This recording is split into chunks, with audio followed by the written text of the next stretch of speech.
Merci à tous les membres du jury. J'ai trouvé que la parole était fluide, chacun avait pu s'exprimer. Merci à tous. Et puis merci beaucoup à Livre Hebdo d'avoir organisé. C'est une matinée quand même sérieuse mais récréative qui fait du bien dans ces semaines parfois compliquées. Un peu moroses. C'était très agréable. Voilà, donc merci beaucoup.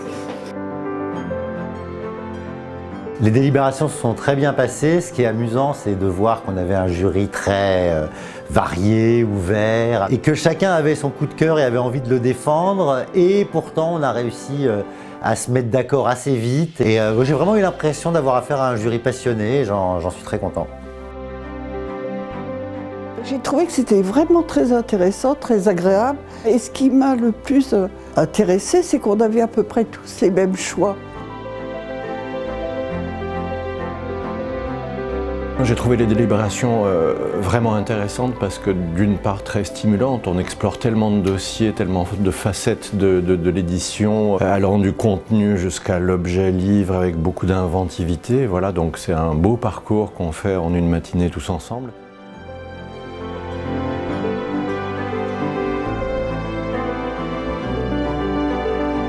Ce que j'aime beaucoup dans la démarche qui est entreprise, c'est la recherche d'une grande diversité. On n'est pas enfermé, parce que sinon c'est absolument horrible d'avoir à choisir un livre dans une seule catégorie, dans une seule intention. C'est l'objectif de l'édition, de donner envie de lire, de tourner autour du livre pour faire en sorte que les gens les saisissent, d'aller explorer aussi des terrains nouveaux, originaux, ou dont on parle déjà depuis un moment mais qui ne sont pas encore suffisamment explorés. Le trophée en faveur de l'engagement pour la lecture qui a été créé cette année avec McDonald's a remporté un nombre de candidatures assez intéressant, plus d'une vingtaine de candidatures pour ce nouveau trophée.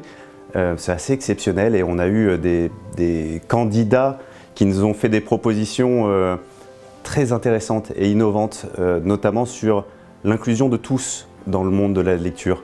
L'inclusion notamment par la jeunesse, mais également l'inclusion par rapport au handicap qu'on peut avoir. Et les lauréats que vous allez découvrir nous ont fait des belles surprises.